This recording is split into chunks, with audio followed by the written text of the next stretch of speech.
नैना kitchen में खाना बना रही थी और साथ ही साथ अपनी किस्मत को कोस रही थी। शादी को 4 साल से अधिक समय हो गया था, कोई औलाद नहीं हुई थी और तो और उसके पति महेश की नौकरी भी छूट गई थी और वो काम की तलाश में इधर उधर भटक रहा था। यही सब सोचते हुए नैना का फोन बजने लगा। वो उठाकर बोली, हाँ मम्मी जी, बोलिए। दूसरी ओर से उसकी सासू माँ कह रही थी, बेटी मैं काफी देर से महेश के नंबर पर फोन मिला रही हूँ मगर नहीं मिल पा रहा है। वो घर में हो तो मेरी बात कराओ। नहीं मम्मी जी, वो तो इस वक्त घर पे नहीं है, काम के सिलसिले में बाहर गए हुए हैं। आपको तो पता है ना, उनकी नौकरी छूट गई है, बस इसी सिलसिले में। अच्छा ठीक है। उसकी सासू माँ उसकी बात काटकर बोली, परेशानी किसके साथ नहीं आती, धीरज रखो। और वो कोई हाथ पर हाथ रखकर तो बैठा नहीं है, आज नहीं तो कल नौकरी मिल ही जाएगी। सुनो, महेश आए तो कहना मुझे फोन करे। और ये कहकर उसकी सासू माँ ने फोन काट दिया। बेटे की बुराई में एक शब्द भी वो शायद सुनना नहीं चाहती थी। नैना को बहुत गुस्सा आ रहा था मगर वो कुछ करने की हालत में ही नहीं थी। शाम को महेश थका हारा घर आया। आपकी मम्मी का फोन आया था, आपसे बात करना चाहती थी, आपका फोन ही नहीं लग रहा था। अरे यार क्या बताऊं, वैसे ही पनौती चल रही है, उस पर से फोन गिर गया और टूट गया। आपके लिए ये महज एक पनौती होगी पर मेरी तो पूरी जिंदगी बर्बाद होने जैसी बात है। शादी के इतने साल बाद भी हम लोग रोटी कपड़ा और मकान की जद्दोजहद में उलझे हुए हैं। मेरी गोद भी सुनी है, क्या सुख मिला है मुझे शादी के बाद, आप ही बताइए। चिल्लाओ मत नैना, मैं तो कोशिश कर रहा हूँ ना। मेरी नौकरी चली गई है, इसकी मुझे तुमसे ज्यादा चिंता है। इंसान तो सिर्फ कोशिश ही कर सकता है ना, होना ना होना ऊपर वाले के हाथ में है। मेरी कोशिश में कोई कमी हो तो बताओ। बस आप कोशिश ही करते रहिए और मेरी जिंदगी बर्बाद होती रहेगी। नैना रोते हुए वहां से चली गई। महेश उदास मन से कुर्सी पर बैठ गया। वो खुद भी बहुत परेशान था। अगले दिन वो सुबह जल्दी सोकर उठा और तैयार होकर घर से निकल गया। वो आज किसी कंपनी में इंटरव्यू के लिए ना जाकर एक पार्क में आकर बैठ गया और सोचने लगा। सोचते सोचते उसे काफी देर हो गई। दोपहर का समय हो गया था। उसे जोरों की भूख लगने लगी। उसकी जेब में एक भी पैसा नहीं था। वो इधर उधर देखने लगा। तभी एक बूढ़ा व्यक्ति उसके पास आकर बोला, बेटा मैंने कई दिनों से कुछ नहीं खाया है, मुझे कुछ पैसे दे सकते हो? महेश अपनी बेबसी पर हंस पड़ा। उसने अपने हाथ में बंधी घड़ी वहां मौजूद एक रोटी सब्जी के ठेले वाले को दे दी और थोड़ा सा खाना लेकर वो बाबा के पास आया। बाबा ये लीजिए, खा लीजिए। तुम्हारा बहुत बहुत शुक्रिया बेटा, भगवान तुम्हारे बिगड़े काम बनाए। और ये कहकर वो बूढ़ा व्यक्ति वहां से खाना लेकर चला गया। महेश वहां से पैदल ही घर की ओर चला आ रहा था। तभी एक नदी के किनारे से गुजरते हुए उसे एक आवाज सुनाई दी, बच्चे यहाँ आओ मेरे पास। महेश ने हैरानी से इधर उधर देखा। वो ये देखकर हैरान रह गया कि पानी के बीचों बीच उसे गरीब बूढ़े बाबा का चेहरा दिखाई दे रहा था। वे बोले, बेटा मेरे पास आओ, घबराओ नहीं, तुम पानी में चलते हुए मेरे पास आओगे, डूबोगे नहीं। महेश पानी पर चलते हुए बूढ़े बाबा तक पहुंचा। बेटा तुमने बहुत परेशानी में होते हुए भी मेरी मदद की और मुझे खाना खिलाया। ये लो, ये जादुई बक्सा मैं तुम्हें दे रहा हूँ। जब भी तुम्हें किसी चीज की जरूरत हो, बस इस बक्से में आंख बंद करके हाथ डालोगे तो तुम्हें वो चीज मिल जाएगी। लेकिन याद रहे, इसमें कोई आंख खोल कर ना देखे। महेश ने बूढ़े बाबा का बहुत शुक्रिया अदा किया और बॉक्स लेकर घर आ गया। उसने नैना को सारी बात बता दी। नैना सब कुछ हैरानी से सुन रही थी। ये कैसे हो सकता है जी? आज के जमाने में ऐसा चमत्कार हो सकता है भला? नैना, यकीन तो मुझे भी नहीं हो रहा है। चलो आंख बंद करके बॉक्स में हाथ डालकर देख लेते हैं। महेश ने मन ही मन ढेर सारे रुपए के बारे में सोचा और आंख बंद कर उसने बॉक्स के अंदर हाथ डाला। जब हाथ बाहर निकाला तो उसमें ढेर सारे रुपए थे। नैना की हैरानी की सीमा नहीं रही। ए जी, ये तो सच में चमत्कारी बक्सा है। अब तो हमारी गरीबी दूर हो जाएगी। भगवान का लाख लाख शुक्रिया है। दोनों पति पत्नी बहुत खुश थे और बार बार भगवान को धन्यवाद दे रहे थे। अब जब भी उन्हें किसी चीज की जरूरत होती, आंख बंद कर बक्से में हाथ डालते और निकाल लेते। थोड़े ही दिनों में उनके पास बहुत पैसे और जेवर जमा हो गए, जिसकी मदद से उन्होंने एक बड़ा कारोबार शुरू कर दिया। इधर कुछ लोगों को उनकी अमीरी पर शक हो रहा था। एक दिन की बात है, टोनी और कालिया नामक दो बदमाशों ने छुप कर देख लिया कि ये सब जादुई बक्से की वजह से हो रहा है।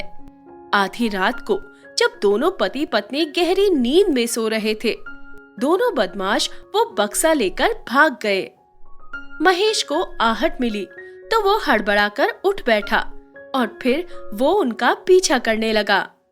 उधर वे दोनों बदमाश अपने अड्डे पर पहुंचे और जैसे ही उन्होंने आंखें खोलकर बक्से में हाथ डाला, वैसे ही एक नाग बाहर निकला और दोनों को अपने इर्द गिर्द जकड़ लिया और दोनों को मार डाला।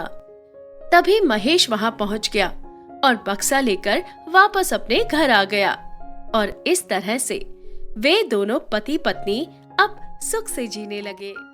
आधी रात का समय था।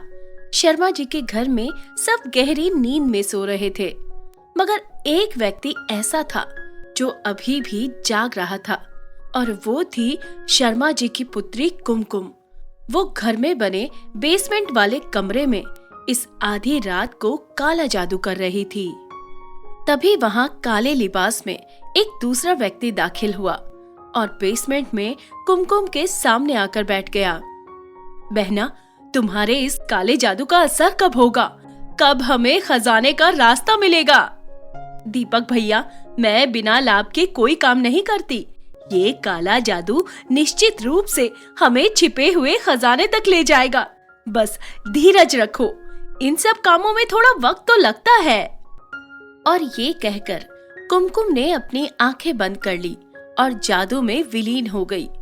उसका भाई दीपक वहीं बैठ गया। थोड़ी देर बाद कुमकुम ने अपनी आंखें खोली। भैया, मुझे खजाने का रास्ता मिल गया है। क्या बात कर रही हो बहना? क्या सच में? हाँ भैया, मैं सच कह रही हूँ। मेरी बात ध्यान से सुनो। खजाने तक पहुँचने का रास्ता है बबलू, हमारे पड़ोस में रहने वाले गुप्ता जी का बेटा। तुमने तो बबलू को देखा ही है। भैया, तुम्हें किसी तरह से उसे लेकर इसी जगह आना होगा। उसकी मृत्यु के बाद ही हमें खजाने का रास्ता दिखाई देने लगेगा। बहना, ये बहुत खतरे वाला काम है। एक बार फिर सोच लो। क्या तुम्हें पूरा यकीन है? 100%। तो फिर ठीक है, मैं कल ही किसी भी तरह बबलू को अगवा करके यहाँ ले आता हूँ। उसके बाद क्या करना है और कैसे करना है, ये तुम जानो। अगले दिन बबलू पार्क में बॉल से खेल रहा था। तभी दीपक उसके पास आकर बोला, बबलू बेटा, चॉकलेट खाओगे? बबलू ने हाँ में सिर हिला दिया। दीपक ने उसे ढेर सारे चॉकलेट दिए और फिर कुछ खिलौने देकर बोला, बेटा, मेरे पास ऐसे और भी बहुत सारे खिलौने हैं, खेलना चाहोगे? हाँ। दीपक उसे अपने साथ लेकर घर के तहखाने में आ गया। वहां का माहौल देखकर बबलू को डर लगने लगा था। वो तुतला कर बोला, अंकल जी, आंटी जी, अब मुझे घर छोड़ दीजिए, मुझे बहुत डर लग रहा है। तुम डरो नहीं बबलू बेटा, यहाँ बैठ जाओ। तभी कुमकुम ने वहां काला जादू करना शुरू कर दिया और कुंड में आग लगा दी। ये देखकर बबलू और भी घबरा गया। वो वहां से भागने लगा। कुमकुम चिल्लाकर बोली, भैया जल्दी पकड़ो उसे, अगर हमने समय पर अपना काम पूरा नहीं किया तो अनर्थ हो जाएगा। जाओ, जल्दी जाओ। दीपक दौड़ते हुए बबलू के पीछे दौड़ा। तभी वहां सफेद घोड़े में सफेद रंग के लिबास में एक परी आ पहुंची। दुष्ट पाखंडियों, दौलत के लालच में एक मासूम बच्चे की जान लेना चाहते हो? मैं ये हरगिज नहीं होने दूंगी। और तभी परी ने ऐसा जादू किया कि कुमकुम और उसका भाई दोनों कैद हो गए। परी ने अपनी जादुई छड़ी के जरिए दोनों को बहुत मारा और फिर बोली, मैं तुम लोगों की जान नहीं लूंगी। तुम्हें कानून के जरिए ही सजा मिलनी चाहिए, क्योंकि समाज को ये जरूर पता चलना चाहिए कि तुम लोगों की असलियत क्या है। परी की मौजूदगी में ही बबलू के माता पिता भी आ गए और पुलिस भी आ गई और दोनों को गिरफ्तार कर लिया गया। बबलू की माँ बोली, परी जी, हम आपका जितना भी शुक्रिया अदा करें कम है। आज केवल आपकी वजह से ही हमारा बबलू हम सबके बीच जिंदा खड़ा है। हम तो कभी सोच भी नहीं सकते थे कि आज के आधुनिक जमाने में ऐसे दरिंदे भी हो सकते हैं जो रुपए के लालच में मासूम बच्चों को अपना शिकार बनाते हैं। इनका गंदा रूप समाज के सामने लाने के लिए आपका शुक्रिया। पुलिस कुमकुम और दीपक को गिरफ्तार करके ले गई। परी बबलू को ढेर सारा आशीर्वाद देकर हवा में विलीन हो गई। बहुत समय पहले की बात है। हेमा अपने पिता अमरनाथ सागर और माँ जानकी देवी के साथ रहती थी। अमरनाथ जी का कारोबार बहुत फैला हुआ था, इसलिए घर में ऐशो आराम की कोई कमी नहीं थी। मगर इसके बावजूद हेमा का मन अक्सर बेचैन रहता। उसकी बेचैनी का कारण ये था कि वो आए दिन एक भयानक सपना देखती, जिसमें वो देखती कि वो एक कुएं के अंदर है और लबालब भरे पानी से बाहर निकलने के लिए छटपटा रही है, और उसकी नींद खुल जाती। एक दिन की बात है, हेमा अपने कमरे में गहरी नींद में सो रही थी। एकाएक देखती है कि एक चुड़ैल है जो हंस रही है और जादू से वो उसे कुएं में धकेल देती है। हेमा जोर से चीख मारकर उठकर बैठ गई। क्या हुआ? क्या हुआ मेरी बच्ची? जानकी देवी दौड़कर हेमा के कमरे में आई। माँ, आज फिर मैंने वही सपना देखा। आखिर मैं क्यों ये सब सपने में देखती हूँ? क्या राज है इसके पीछे? हेमा, ये तो मेरी समझ में भी नहीं आ रहा है। तो फिक्र न कर मेरी बच्ची, मैं बाबा गोरखनाथ जी से कल ही मिलती हूँ और इस बारे में बात करती हूँ। तू अब सो जा, मैं यहीं तेरे सिरहाने के पास ही बैठती हूँ। अगले दिन जानकी देवी बाबा गोरखनाथ के पास पहुँचती है और उन्हें सारी बात बताती है। बाबा बोले, बेटी, ये और कुछ नहीं बल्कि एक चुड़ैल का किया जादू है। कल मैं तेरे घर पर आऊंगा और हवन करके शुद्धिकरण कर दूंगा। अगले दिन बाबा अपने 2 चेलों के साथ उनके घर पर आए और हवन किया। फिर बोले, अब घर शुद्ध हो गया है। मैं उम्मीद करता हूँ कि अब बच्ची को वो सपना दोबारा नहीं दिखाई देगा। इस घटना के 2 दिन बाद फिर से हेमा ने वही सपना देखा और वो चौंक कर उठ बैठी। अब हेमा और भी डर गई थी। अगले दिन वो पार्क में टहल रही थी। मन बहुत बेचैन था। तभी अचानक उसके सामने एक परी आकर खड़ी हो गई। मैं जानती हूँ तुम इतनी डरी हुई और बेचैन क्यों हो। मैं तुम्हारी मदद करना चाहती हूँ। कैसी मदद? आप कौन है और क्यों मेरी मदद करना चाहती हैं? डरो मत लड़की, मैं रानी परी हूँ।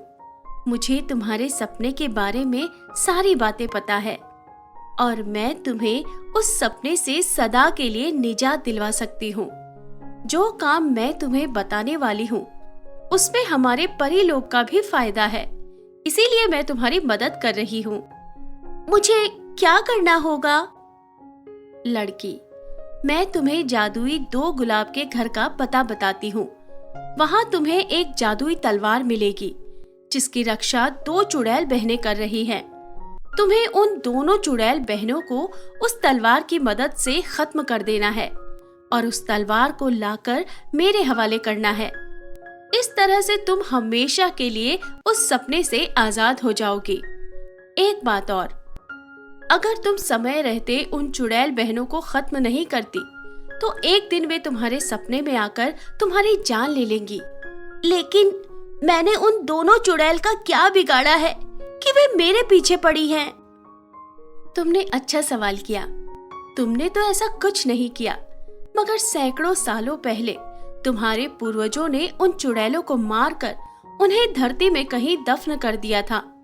सैकड़ों साल बाद अब वे वापस जिंदा हो गई हैं और तुमसे और तुम्हारे परिवार से बदला पूरा करना चाहती हैं।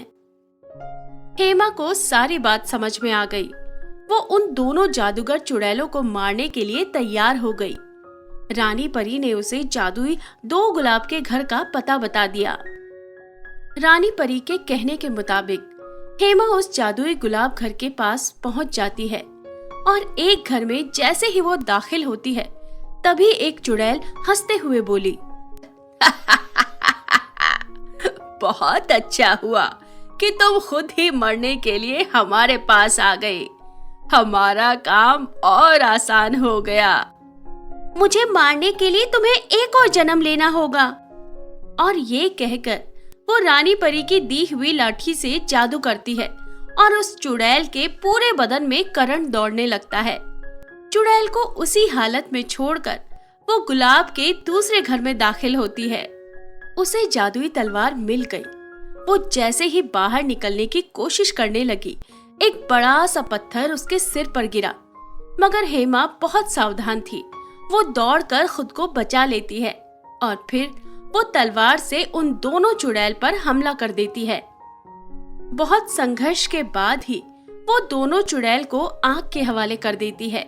दोनों के मरने के बाद हेमा वहां से बाहर निकल आई। शाबाश लड़की, तुमने जिस बहादुरी से उन दोनों का मुकाबला किया वो काबिले तारीफ है। अब ये जादुई तलवार हमारे हवाले कर दो।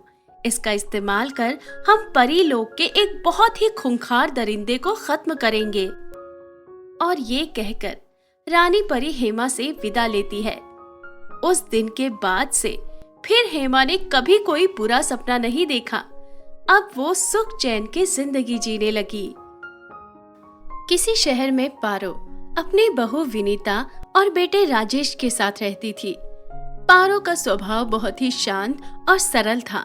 वो अपने बेटे बहू को बहुत प्यार करती थी, मगर विनीता अपनी बूढ़ी हो चुकी सास को बात बात पे ताना कसती रहती और राजेश भी उसकी हाँ में हाँ मिलाता और माँ को बुरा भला कहता। पारो इस बात से बहुत दुखी रहती। एक दिन पारो की बेटी लता अपने मायके आई हुई थी। वो सारा माजरा अपनी आंखों से देखती है। वो कुछ कहने ही वाली थी कि पारो ने हाथ हिलाकर उसे रोक दिया। बाद में वे बोली, लता, मैं सिर्फ राजेश का मुंह देखकर चुप हो जाती हूँ। राजेश के पिता तो नहीं रहे। वो बेचारा बड़ी जद्दोजहद करता है घर चलाने के लिए। मैं कोई सख्त बात कहकर उसके दिल को ठेस नहीं पहुंचाना चाहती। माँ, आप सही कह रही हैं, लेकिन भैया को भी तो सोचना चाहिए कि भाभी कैसे आपसे बदतमीजी से बात करती हैं और भैया भाभी को कुछ कहने की बजाय वो उन्हीं का पक्ष लेते हैं। ये तो अच्छी बात नहीं। बेटी, अब इस बात को यहीं रहने दे। जो मेरे नसीब में लिखा है वो तो मुझे भोगना ही होगा। हो सकता है जल्द ही सब ठीक हो जाए। ये कहकर पारो ने लता की बात टाल दी। लता को माँ के प्रति भैया और भाभी के व्यवहार पर बहुत गुस्सा आ रहा था। पारो जानती थी कि राजेश की आमदनी बहुत कम है। वो उसकी मदद करना चाहती थी, मगर कोई रास्ता नहीं सूझ रहा था। एक दिन की बात है, पारो घर के बाहर स्थित एक नदी के करीब टहल रही थी। तभी उसकी निगाह एक जादूगरनी पर पड़ी, जो जमीन पर पड़ी दर्द से कराह रही थी। पारो ने उसे उठाकर बिठाया और पीने के लिए पानी दिया। थोड़ी देर में ही उस जादूगरनी को होश आ गया। माँ जी, आपने मेरी मदद की, इसके लिए आपका बहुत बहुत शुक्रिया। मैं यहाँ से गुजर रही थी, तभी एक बदमाश जादूगर ने मुझ पर हमला किया और मुझे मरा समझकर वो मेरी जादुई छड़ी ले गया। आपके कारण मैं जिंदा बच गई। माँ जी, मैं एक तोहफा इनाम के तौर पर आपको देना चाहती हूँ। मैं आपको जादुई बाल दे रही हूँ। जब तक इस जादुई बाल का रंग सफेद नहीं होता, आप इसे थोड़ा थोड़ा काटिए और वे बाल सोने में बदल जाएंगे। बाल सफेद होने के बाद आप कमजोर होने लगेंगी और एक दिन जब ये बाल पूरी तरह सफेद हो जाएंगे, वो दिन आपकी जिंदगी का आखिरी दिन होगा। इस इनाम को लेना या ना लेना आपकी मर्जी पर निर्भर करेगा। क्या आप लेना चाहेंगी? हाँ बेटी, मैं ये इनाम जरूर लेना चाहूंगी। इसके जरिए मैं अपने बेटे बहू की मदद कर सकती हूँ। मेरा बचा हुआ जीवन अगर मेरे बच्चों के काम आ जाए तो इससे बड़ी खुशी मेरे लिए और क्या होगी। पारो घर आ गई। उसी दिन से वे थोड़े थोड़े सोने के बाल काट कर राजेश को देने लगी। घर में अब टीवी, फ्रिज सब कुछ आ गया। विनीता का स्वभाव भी सास के प्रति बिल्कुल बदल गया था। इसी तरह से कुछ दिन बीते, मगर धीरे धीरे पारो के बाल सफेद होने लगे और वे बीमार रहने लगी। अब सोने के बाल भी कम निकल पा रहे थे। विनीता फिर से पारो से रूखा बर्ताव करने लगी। राजेश भी अपनी माँ को बिना बात के ही डांट देता। ये सब देखकर पारो को बहुत तकलीफ होती। एक दिन विनीता बहुत जोर जोर से चिल्लाने लगी। राजेश दौड़ कर आया। क्या बात है, क्यों चीख रही हो? देखो जी, अभी तक मैं कुछ नहीं बोल रही थी और माँ जी की बदमाशियां बर्दाश्त कर रही थी। इनकी सेवा में मैंने कोई कसर नहीं छोड़ी, लेकिन अब ये बिस्तर पर गंदा करेंगी और मैं साफ करूंगी? ये तो हरगिज नहीं हो सकता। अपनी माँ से कहो या तो अपनी बेटी के पास चली जाए या तुम इन्हें किसी वृद्धाश्रम में छोड़ाओ। मैं इन्हें अब एक दिन भी अपने घर में नहीं रख सकती। और विनीता पांव पटक कर वहां से चली गई। माँ, विनीता ने कुछ गलत तो नहीं कहा? मैंने कितनी बार कहा है कि तुम लता के पास चली जाओ, लेकिन तुम सुनती ही नहीं हो। बेटे, परेशान न हो, मैं यहाँ से चली जाती हूँ। तुम दोनों आपस में मिलजुल कर खुशी से रहना। तुम दोनों की खुशी में ही मेरी खुशी है। उसी दिन पारो ने दुखी मन से घर छोड़ दिया। वो लता के पास न जाकर यहाँ वहाँ भटकती रही थी। तभी जादूगरनी उसके पास आकर बोली, माँ जी, मुझे सब कुछ पता चल गया है। आप मेरे साथ मेरे घर चलिए। और पारो जादूगरनी के साथ उसके घर आ गई। कुछ दिन बीते होंगे। धीरे धीरे पारो और भी कमजोर और बीमार हो गई थी। अचानक उसने राजेश को देखा। वो बदहवास सा वहां पहुंचा। माँ, आप यहाँ हैं और मैं सारे शहर की खाक छान रहा था। खैर माँ, मेरी मदद कीजिए, वरना मैं बर्बाद हो जाऊंगा। मैं आपके आगे हाथ जोड़ता हूँ, पैर पड़ता हूँ, आप ही मेरी मदद कर सकती हैं।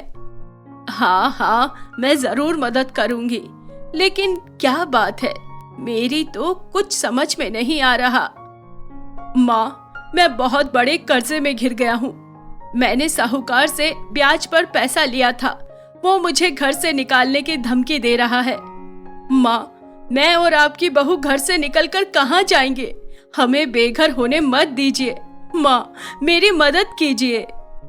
मैं कैसे मदद कर सकती हूँ बेटा? माँ, मुझे ये जादूगर दीदी मिली थी।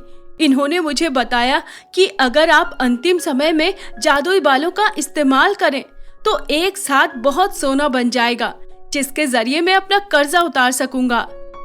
ऐसी बात है तो मैं जरूर तेरी मदद करूंगी बेटा। लेकिन माँ, बात ये है कि उस अंतिम जादुई बालों के जादू के बाद आप जिंदा नहीं रहेंगी। पारो बेटे की बात सुनकर मुस्कुरा दी, फिर बोली, बेटे, तुम कर्ज मुक्त हो जाओगे, इससे बड़ी और क्या बात होगी। मुझे आज नहीं तो कल जाना ही है। मेरा आशीर्वाद हमेशा तुम लोगों के साथ है। और इस तरह अपने अंतिम बालों के जादू से पारो ने बहुत सारा सोना बनाकर बेटे के हवाले कर दिया और सदैव के लिए अपनी आंखें बंद कर ली। दरअसल राजेश ने अपनी माँ से झूठ कहा था कि उसे ये पैसे साहूकार को देने हैं। वो अपनी बीवी विनीता के लिए एक महंगा गिफ्ट खरीदना चाहता था और उसने विनीता को वो उपहार भेंट किया। इस घटना के ठीक 1 साल बाद ही विनीता और राजेश में जमकर झगड़ा हुआ और विनीता ने राजेश को घर से निकाल दिया। वो घर भी अपने नाम करवा चुकी थी। अब राजेश के पास सिवाय पछतावे के और कुछ नहीं बचा था। उसकी माँ, जिसने अपनी असीम ममता से अपना सब कुछ अपने बेटे के हवाले कर दिया था, आज वो बेटा दर दर के ठोकरें खाने के लिए मजबूर था। किसी शहर में कविता अपनी सौतेली माँ धनलक्ष्मी और बहन पूजा के साथ रहती थी। धनलक्ष्मी आए दिन कविता पर जुल्म करती, उसे भूखा रखकर घर के काम करवाती और कभी कभी उसे मारती भी थी। कविता सारा जुल्म चुपचाप सह रही थी। एक दिन की बात है, घर में कुछ मेहमान आए हुए थे। पूजा का जन्मदिन था। अरे शर्मा बहू, आप तो सच में ईद का चांद हो गई हैं। मैंने कई बार आपसे बात करने की कोशिश की, मगर हमेशा ही आपका फोन बिजी रहता है। कैसी हैं आप? मैं तो बिल्कुल ठीक हूँ धनलक्ष्मी बहन। क्या है ना, आप तो जानती हैं हमारा देश विदेश में कितना काम फैला हुआ है और विदेश में हमारे रिश्तेदार भी भरे हुए हैं। सबके फोन बजते ही रहते हैं। वैसे बेटी की बर्थडे पार्टी का इंतजाम तो आपने ठीक ठाक ही किया है। वे लोग बात कर ही रहे थे कि कविता के हाथ से खाना सर्व करने वाला बर्तन नीचे गिरकर टूट जाता है। अरे बदतमीज लड़की, ये तूने क्या किया? तुझसे देखकर चला भी नहीं जाता। अब खड़ी खड़ी मेरा मुंह क्या देख रही है? जल्दी से सफाई कर। जी माँ जी। कविता फर्श की सफाई करने लगी। उस रात उसे खाना भी नसीब नहीं हुआ। धनलक्ष्मी ने उसे बहुत मारा और एक कमरे में बंद कर दिया। कविता काफी देर तक रोती रही और फिर ना जाने कब उसकी आंख लग गई। सपने में उसने अपनी सगी माँ को देखा। माँ, आप कहाँ चली गई थी? मैं बहुत परेशान रहती हूँ। मुझ पर जुल्म किए जाते हैं। मैं अब जीना नहीं चाहती माँ। ऐसा ना कह मेरी बच्ची। मैं तो हर पल तेरे ही साथ हूँ और तुझे देखती रहती हूँ। मुझे भी बहुत पीड़ा होती है मेरी बच्ची, लेकिन अब तेरी परेशानी का अंत हो जाएगा। कल जब तुम सोकर उठो तो सीधे मंदिर जाकर भगवान का आशीर्वाद लेना और फिर देखना कैसे सब कुछ अच्छा हो जाता है। कविता की माँ सपने में ये सारी बातें कहकर चली गई और उसी पल कविता की आंख खुल गई। उसने देखा तो सुबह हो चुकी थी। थोड़ी देर में ही कविता तैयार होकर घर से निकली और माँ के कहे अनुसार सीधे मंदिर गई। भगवान का आशीर्वाद लेकर वो मंदिर से बाहर निकली। अभी कुछ कदम आगे बढ़ी होगी कि एक कौवा उसके सामने आकर बोला, बहना, मुझे आपकी मदद करने के लिए भेजा गया है। मैं आपको 2 जादुई काजल दे रहा हूँ। एक काजल को आंखों में लगाने के बाद आप ये देख पाएंगी कि लॉटरी के किस टिकट पर इनाम निकलने वाला है, और अगर कोई आपको नुकसान पहुंचाने की कोशिश करे तो दूसरे काजल को आंखों में लगा लेना। आपकी आंखों से ज्वालामुखी की तरह किरणें निकलेंगी और दुश्मन का नाश हो जाएगा। ये कहते ही वो कौवा 2 जादुई काजल में बदल गया। कविता बड़ी हैरानी से दोनों काजल को देखे जा रही थी। ये सब उसे किसी चमत्कार से कम नहीं लग रहा था। वो मन ही मन सोचने लगी, आज के जमाने में ऐसा चमत्कार भला कैसे हो सकता है? क्या उसका सपने में माँ को देखना वो सपना नहीं सच था? यही सब सोचते हुए कविता ने अपनी आंखों में एक काजल लगा लिया और वो एक लॉटरी की दुकान पर पहुंची। वहां सभी टिकटों को बड़े ध्यान से देखने लगी। अचानक एक टिकट का रंग लाल हो गया। उस टिकट पर पहला इनाम 10 लाख रुपए का था। कविता ने 100 रुपए देकर वो टिकट खरीद लिया और घर आ गई। इस बारे में उसने किसी को भी नहीं बताया। उसे तो अब भी यकीन नहीं था कि ऐसा कुछ होने वाला है कि वो 10 लाख का इनाम जीत जाएगी। बाकी दिनों की तरह ही वो घर का काम करती रही। 2 दिन बाद अचानक उसका फोन आया। दूसरी ओर से लॉटरी वाला दुकानदार बोल रहा था, बहन जी, परसों आपने मेरी दुकान से लॉटरी का टिकट लिया था, याद है? बहन जी मुबारक हो, आप पहला इनाम 10 लाख रुपए जीत गई हैं। क्या सच में? कविता हैरान रह गई। हाँ बहन जी, मैं सच कह रहा हूँ। बस आप शाम तक लॉटरी का वो टिकट लेकर मेरी दुकान पर आ जाइए और अपना आधार कार्ड और पैन कार्ड भी साथ लेते आइएगा। मैं कंपनी वाले से पैसा आपको दिलवा देता हूँ। जी भाई साहब, शुक्रिया। अब तो कविता को यकीन हो गया था कि कव्वा ने उसे जो 2 जादुई काजल दिए हैं वे बिल्कुल सच है, कोई सपना नहीं। कविता शाम को उस लॉटरी वाले की दुकान पर गई और कंपनी वाले ने उसे 10 लाख रुपए इनाम के दे दिए। कविता वे रुपए पाकर बहुत हैरान हो रही थी। वो वहाँ से सीधे मंदिर गई और भगवान का आशीर्वाद लिया। बहुत सारा धन उसने उसी समय गरीबों को दान कर दिया और बचा हुआ रुपया लेकर घर आ गई। उसकी सौतेली माँ अपनी बेटी और 2 और बदमाश के साथ दरवाजे पर इंतजार कर रही थी। कहाँ से मुंह काला करके आई है महारानी? मैं मंदिर गई थी, कविता निडर होकर बोली। अच्छा? फिर वो उन बदमाशों से बोली, हरिया, जरा इस लड़की के पर्स की तलाशी तो लो। हरिया नामक बदमाश ने उससे पर्स छीन लिया और उसमें पड़े नोटों के बंडल देखकर सबकी आंखें फैल गई। अच्छा, मैंने तो सुना था मंदिर में 54-58 मिलते हैं, ये नोटों के बंडल कब से मिलने लगे? लड़की सुन, चुपचाप बता, ये रुपए तू कहाँ से चोरी करके लाई है, वरना मैं अभी तुझे पुलिस के हवाले कर देती हूँ। कविता निडर होकर बोली, माँ जी, मंदिर से लौटते समय मैंने लॉटरी का टिकट खरीदा था, ये उसी के इनाम के पैसे हैं। यकीन ना हो तो आप लॉटरी वाले को फोन करके पूछ लो। धन लक्ष्मी ने वो रुपए अपनी बेटी के हवाले कर दिए और वो कविता को बुरी तरह मारने लगी। कविता कुछ देर तक तो उनकी मार सहती रही, फिर उसने अपनी आंखें बंद कर ली और माँ को देखा। वो उससे कह रही थी, बेटी, तू बहादुर बेटी है। अब इस सौतेली माँ के जुल्म बर्दाश्त करने के बजाय तू खुद अपने पैरों पर खड़ी हो, दूसरों की भी मदद कर और अपनी भी। कविता अपनी माँ से बोली, माँ, मैं ये सब कैसे कर सकती हूँ? अरे मेरी बच्ची, इतना भी नहीं समझ पाई?